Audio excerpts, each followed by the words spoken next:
I'd like to tell you about the strangest secret in the world. Not long ago, Albert Schweitzer, the great doctor and Nobel Prize winner, was being interviewed in London, and a reporter asked him, "Doctor, what's wrong with men today?" The great doctor was silent a moment, and then he said, "Men simply don't think." And it's about this that I want to talk with you. We live today in a golden age. This is an era that man has looked forward, dreamed of, and worked toward for thousands of years. But since it's here, we pretty well take it for granted. We in America are particularly fortunate to live in the richest land that ever existed on the face of the earth, a land of abundant opportunity for everyone. But do you know what happens? Let's take 100 men who start even at the age of 25. Do you have any idea what will happen to those men by the time they're 65? These 100 men who all start even at the age of 25 believe they're going to be successful. If you asked any one of these men if he wanted to be a success, he'd tell you that he did.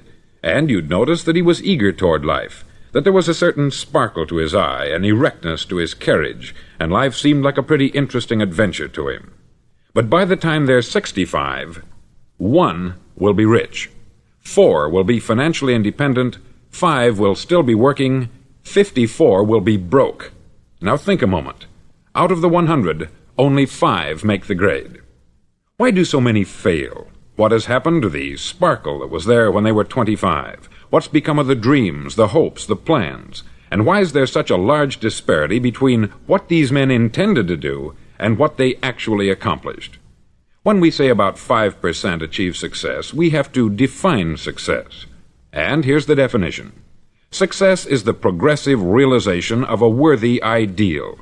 If a man is working toward a predetermined goal and knows where he's going, that man is a success. If he's not doing that, he's a failure. Success is the progressive realization of a worthy ideal. Rollo May, the distinguished psychiatrist, wrote a wonderful book called Man's Search for Himself. And in this book he says, the opposite of courage in our society is not cowardice, it is conformity. And there you have the trouble today. It's conformity. People acting like everyone else, without knowing why, without knowing where they're going. Now think of it. In America right now, there are over 14 million people 65 years of age and over, and about 13 million of these 14 million are broke. They're dependent on someone else for life's necessities. Now, we learn to read by the time we're 7. We learn to make a living by the time we're 25. Usually, by that time, we're not only making a living, we're supporting a family.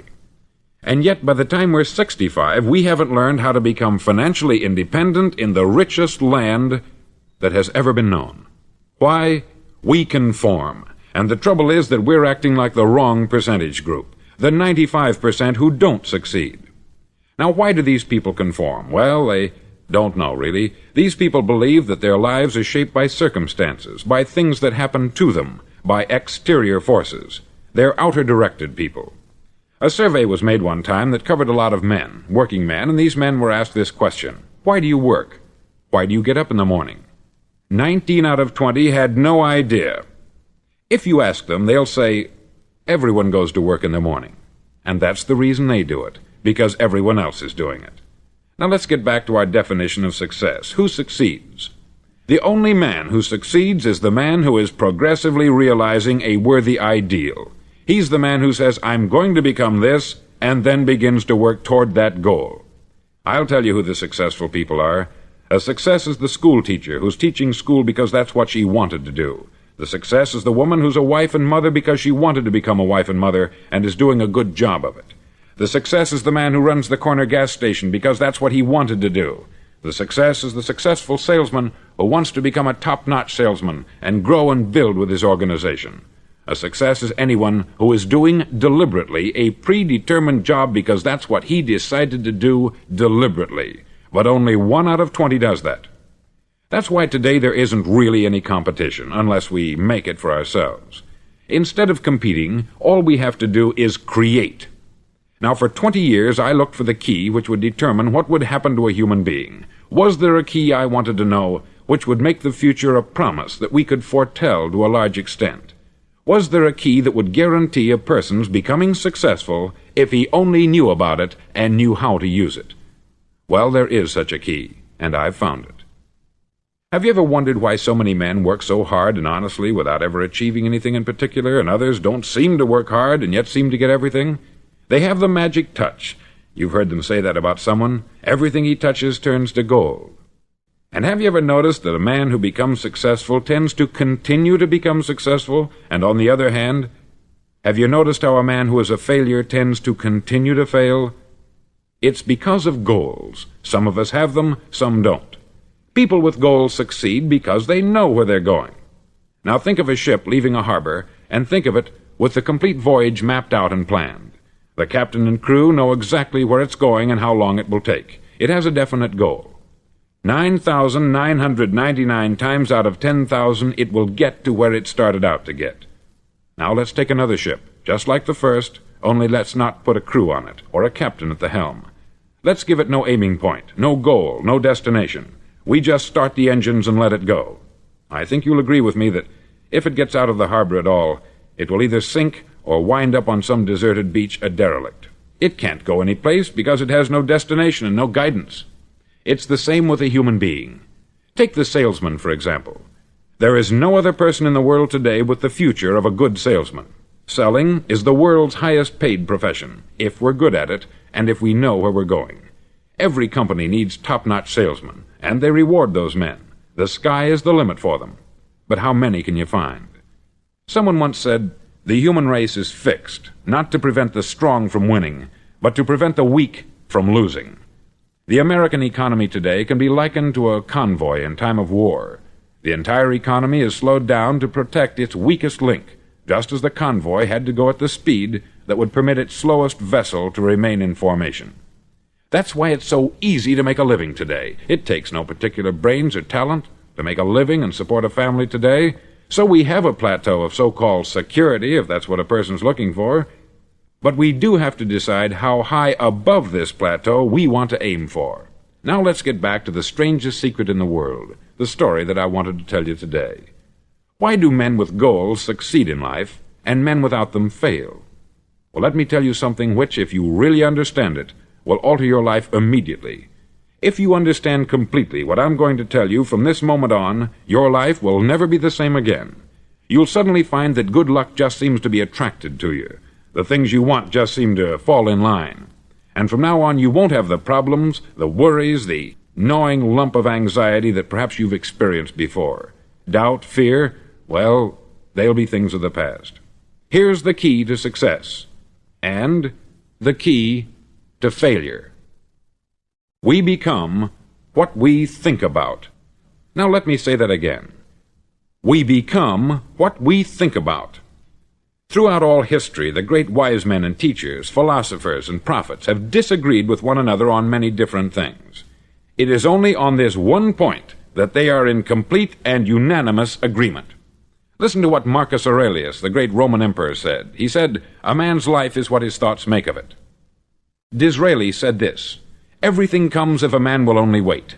I have brought myself by long meditation to the conviction that a human being with a settled purpose must accomplish it, and that nothing can resist a will that will stake even existence for its fulfillment." Ralph Waldo Emerson said this, "A man is what he thinks about all day long." William James said, "The greatest discovery of my generation is that human beings can alter their lives by altering their attitudes of mind." And he also said, "We need only in cold blood act as if the thing in question were real, and it will become infallibly real by growing into such a connection with our life that it will become real.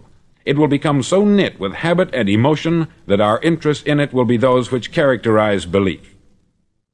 He also said this, "If you only care enough for a result, you will almost certainly attain it. If you wish to be rich, you will be rich. If you wish to be learned, you will be learned. If you wish to be good, you will be good. Only you must then really wish these things, and wish them exclusively, and not wish at the same time 100 other incompatible things just as strongly." In the Bible you read, in Mark 9:23, "If thou canst believe, all things are possible to him that believeth." Dr. Norman Vincent Peale said this, "This is one of the greatest laws in the universe. Fervently do I wish I had discovered it as a very young man. It dawned upon me much later in life, and I've found it to be one of the greatest, if not my greatest discovery, outside of my relationship to God. And the great law, briefly and simply stated, is that if you think in negative terms, you'll get negative results. If you think in positive terms, you will achieve positive results. That is the simple fact which is at the basis of an astonishing law of prosperity and success. In 3 words, believe and succeed. William Shakespeare put it this way: "Our doubts are traitors, and make us lose the good we oft might win, by fearing to attempt." George Bernard Shaw said, "People are always blaming their circumstances for what they are. I don't believe in circumstances. The people who get on in this world are the people who get up and look for the circumstances they want, and if they can't find them, make them." Well, it's pretty apparent, isn't it?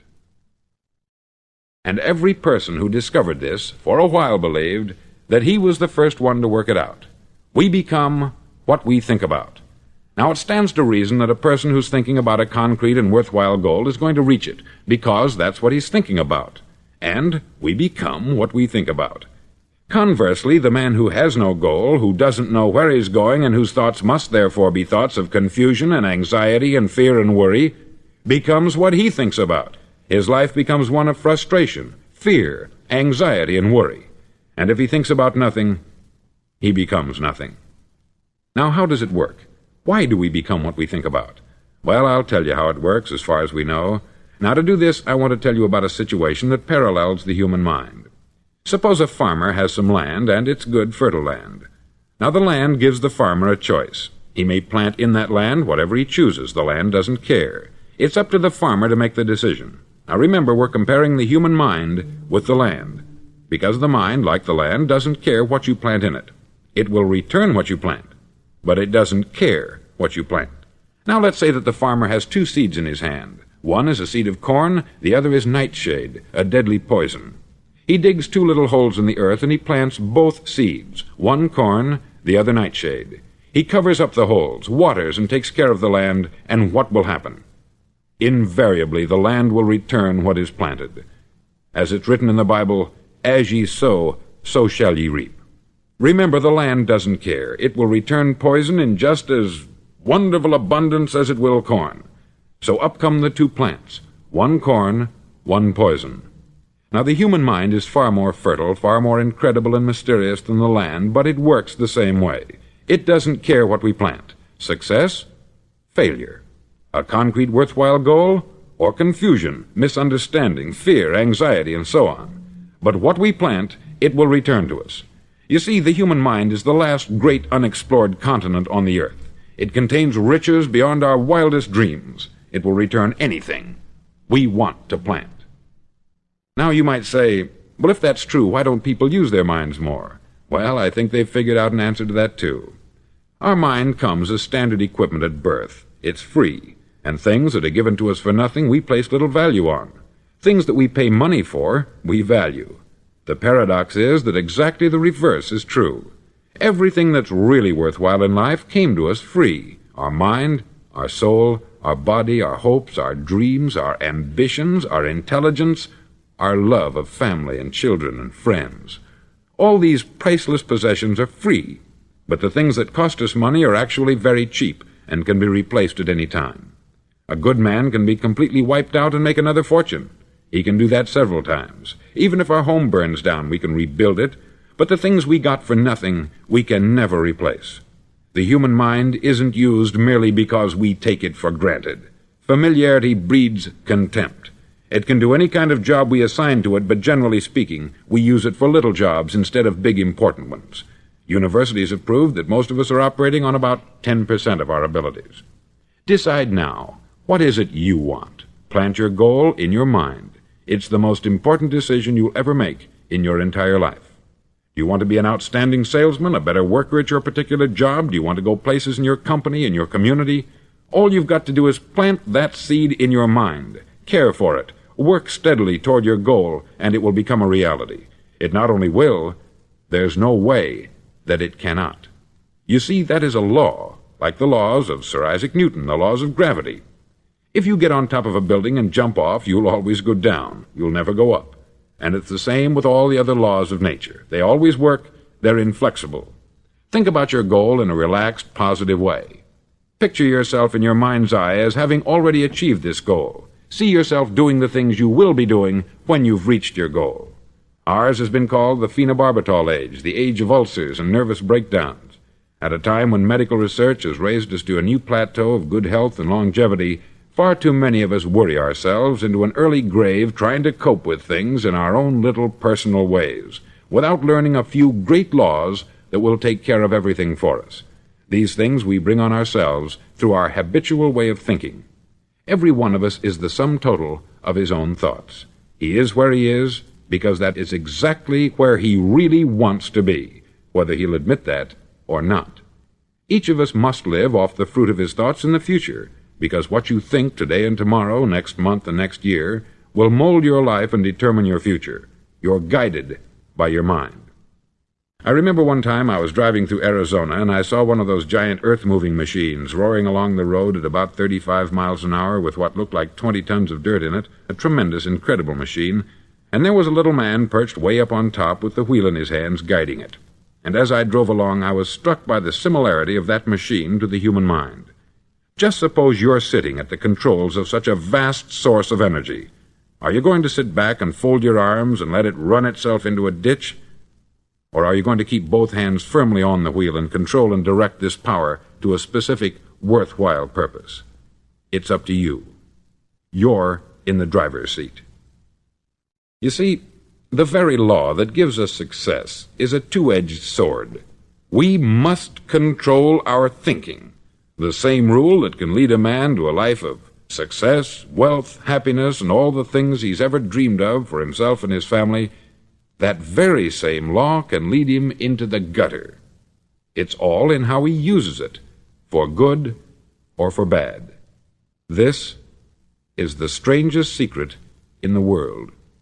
Now, why do I say it's strange, and why do I call it a secret? Actually, it isn't a secret at all. It was first promulgated by some of the earliest wise men, and it appears again and again throughout the Bible. But very few people have learned it, understand it. That's why it's strange, and why, for some equally strange reason, it virtually remains a secret. I believe that you could go out and walk down the main street of your town and ask one man after another what the secret of success is, and you probably wouldn't run into one man in a month who could tell you. Now, this information is enormously valuable to us, if we really understand it and apply it. It's valuable to us not only for our own lives, but the lives of those around us, our family, employees, associates, and friends. Life should be an exciting adventure. It should never be a bore. A man should live fully, be alive. He should be glad to get out of bed in the morning. He should be doing a job he likes to do because he does it well. One time I heard Grove Patterson make a speech, the editor-in-chief of the Toledo Daily Blade, and as he concluded his speech, he said something that I've never forgotten. He said something like this: "My years in the newspaper business have convinced me of several things, among them that people are basically good, and that we came from someplace, and we're going someplace. So we should make our time here an exciting adventure. The architect of the universe didn't build a stairway leading nowhere." And the greatest teacher of all, the carpenter from the plains of Galilee, gave us the secret time and time again. As ye believe, so shall it be done unto you. I've explained the strangest secret in the world and how it works. Now I want to explain how you can prove to yourself the enormous returns possible in your own life by putting this secret to a practical test. I want you to make a test that will last 30 days. Now, it isn't going to be easy. If you'll give it a good try, it will completely change your life for the better. Back in the 17th century, Sir Isaac Newton, the English mathematician and natural philosopher, gave us some natural laws of physics which apply as much to human beings as they do to the movement of bodies in the universe. Now, one of these laws is that for every action, there is an equal and opposite reaction. Simply stated, as it applies to you and me, it means we can achieve nothing without paying the price. The results of your 30-day experiment will be in direct proportion to the effort you put forth. To be a doctor, you must pay the price of long years of difficult study. To be successful in selling, and remember that each of us succeeds to the extent of his ability to sell, selling our families on our ideas, selling education in schools, selling our children on the advantages of living the good and honest life, selling our associates and employees on the importance of being exceptional people, to, of course, the profession of selling itself. But to be successful in selling our way to the good life, we must be willing to pay the price. Now, what is that price? Well, it's many things. First, it's understanding emotionally, as well as intellectually, that we literally become what we think about, that we must control our thoughts if we're to control our lives. It's understanding fully that, as ye sow, so shall ye reap. Secondly, it's cutting away all the fetters from the mind and permitting it to soar as it was divinely designed to do. It's the realization that your limitations are self-imposed, and that the opportunities for you today are enormous beyond belief. It's rising above narrow-minded pettiness and prejudice. Thirdly, to use all your courage to force yourself to think positively on your own problem, to set a definite and clearly defined goal for yourself, to let your marvelous mind think about your goal from all possible angles, to let your imagination speculate freely upon many different possible solutions, to refuse to believe there are any circumstances sufficiently strong to defeat you in the accomplishment of your purpose, to act promptly and decisively when your course is clear, and to keep constantly aware of the fact that you are, at this moment, standing in the middle of your own acre of diamonds, as Russell Conwell used to point out. Fourth, save at least 10% of what you earn. It's also remembering that no matter what your present job, it has enormous possibilities if you're willing to pay the price. Now let's just go over the important points in the price each of us must pay to achieve the wonderful life that can be ours. It is, of course, worth any price. 1. You will become what you think about. 2. Remember the word imagination. Let your mind soar. 3. Courage. Concentrate on your goal every day. 4. Save 10% of what you earn. And action. Ideas are worthless unless we act on them. Now I'll try to outline the 30-day test I want you to make. Now keep in mind that you have nothing to lose by making this test, and everything you could possibly want to gain. There are two things that may be said of everyone. Each of us wants something, and each of us is afraid of something. I want you to write on a card what it is you want more than anything else. It may be more money. Perhaps you'd like to double your income or make a specific amount of money. It may be a beautiful home. It may be success at your job. It may be a particular position in life. It could be a more harmonious family. Each of us wants something. Write down on your card specifically what it is that you want. Make sure it's a single goal and clearly defined. You needn't show it to anyone, but carry it with you so that you can look at it several times a day. Think about it in a cheerful, relaxed, positive way each morning when you get up, and immediately you have something to work for, something to get out of bed for, something to live for. Look at it every chance you get during the day and just before going to bed at night. As you look at it, remember that you must become what you think about, and since you're thinking about your goal, you realize that soon it will be yours. In fact, it's yours really the moment you write it down and begin to think about it. Look at the abundance all around you as you go about your daily business. You have as much right to this abundance as any other living creature. It's yours for the asking. Now we come to the difficult part. Difficult because it means the formation of what is probably a brand new habit, and new habits are not easily formed. Once formed, however, it'll follow you for the rest of your life. Stop thinking about what it is you fear. Each time a fearful or negative thought comes into your consciousness, replace it with a mental picture of your positive and worthwhile goal. There will come times when you will feel like giving up. It's easier for a human being to think negatively than positively. That's why only 5% is successful. You must begin now to place yourself in that group. For 30 days you must take control of your mind. It will think only about what you permit it to think. Each day for this 30-day test, do more than you have to do. In addition to maintaining a cheerful, positive outlook, give of yourself more than you've ever done before. Do this knowing that your returns in life must be in direct proportion to what you give. The moment you decide on a goal to work toward, you're immediately a successful person. You're then in that rare and successful category of people who know where they're going. Out of every 100 people, you belong to the top 5. Don't concern yourself too much with how you're going to achieve your goal. Leave that completely to a power greater than yourself. All you have to do is know where you're going. The answers will come to you of their own accord. Remember these words from the Sermon on the Mount, and remember them well. Keep them constantly before you this month of your test. Ask, and it shall be given you. Seek, and ye shall find. Knock, and it shall be opened unto you. For every one that asketh receiveth, and he that seeketh findeth, and to him that knocketh it shall be opened. It's as marvelous and as simple as that. In fact, it's so simple that in our seemingly complicated world it's difficult for an adult to understand that all he needs is a purpose and faith. For 30 days, do your best. If you're a salesman, go at it as you've never done before, not in hectic fashion, but with the calm, cheerful assurance that time well spent will give you the abundance in return you deserve and want. No matter what your job, do it as you've never done it before for 30 days. And if you've kept your goal before you every day, you'll wonder and marvel at this new life you've found. Dorothea Brand, outstanding editor and writer, discovered it for herself and tells about it in her fine book, Wake Up and Live.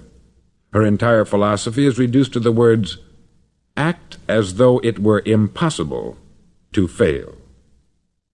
She made her own test with sincerity and faith, and her entire life was changed to one of overwhelming success.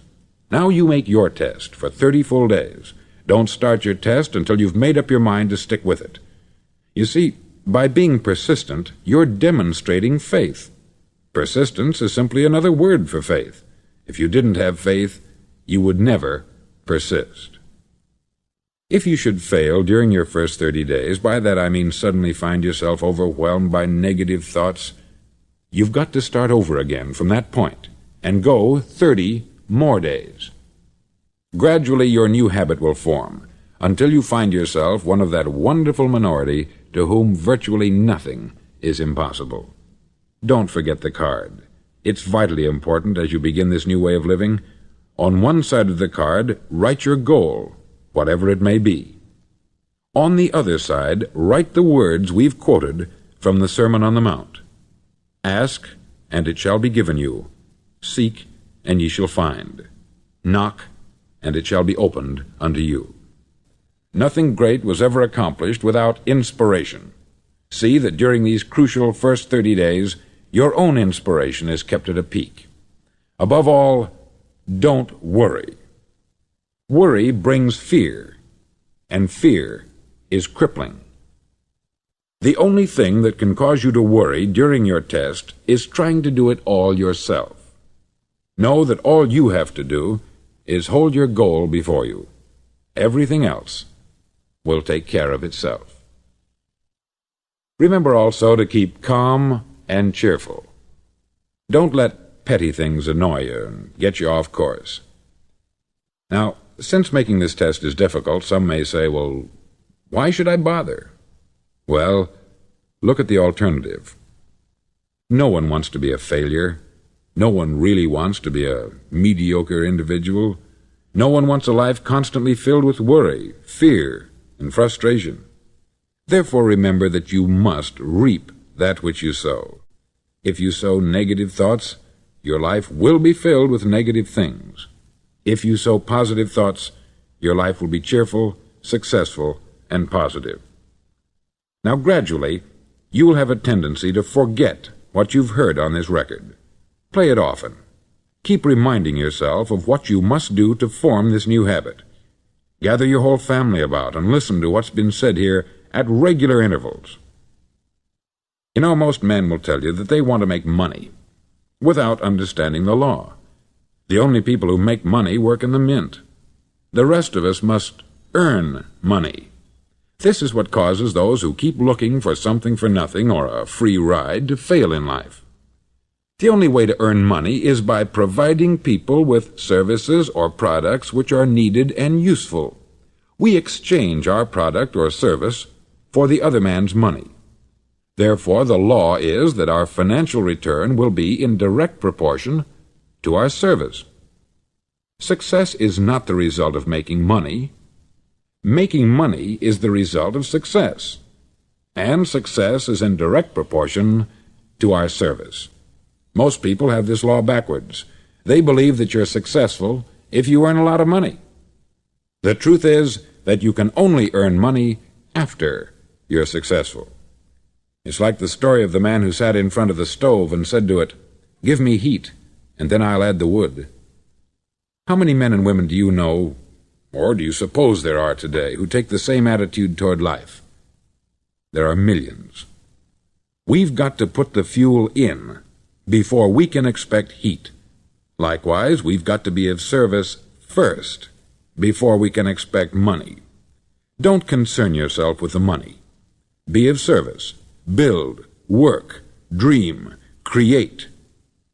Do this, and you'll find there's no limit to the prosperity and abundance that will come to you. Prosperity is founded upon a law of mutual exchange. Any person who contributes to prosperity must prosper in turn himself. Sometimes the return will not come from those you serve, but it must come to you from someplace, for that is the law. For every action there is an equal and opposite reaction. As you go daily through your 30-day test period, remember that your success will always be measured by the quality and quantity of service you render, and money is a yardstick for measuring this service.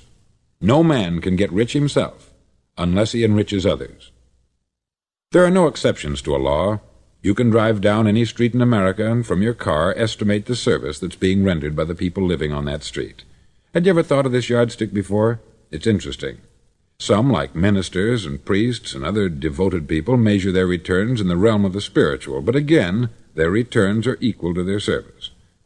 Once this law is fully understood, any thinking person can tell his own fortune.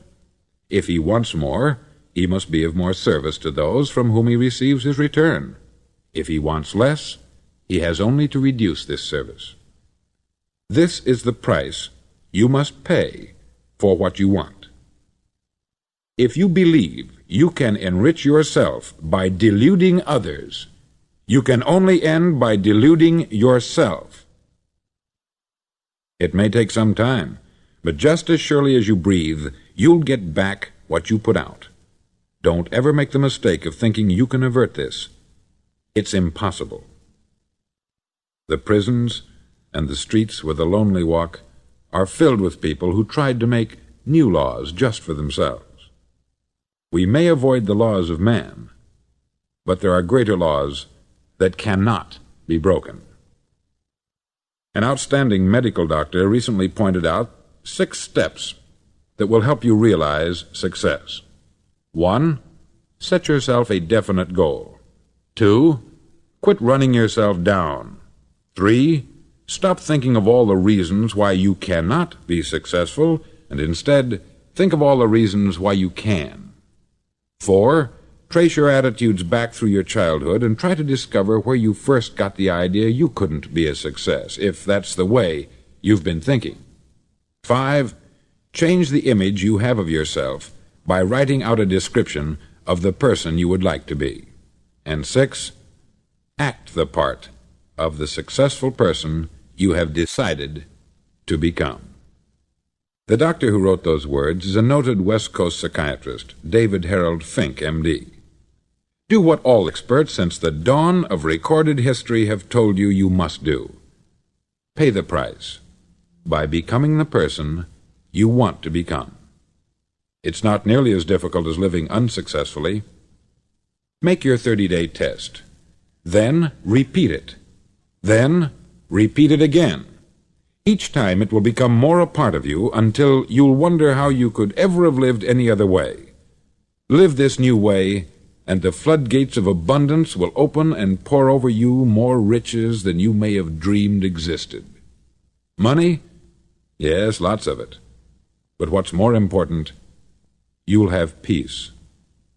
You'll be in that wonderful minority who lead calm, cheerful, successful lives. Start today. You have nothing to lose, but you have a life to win.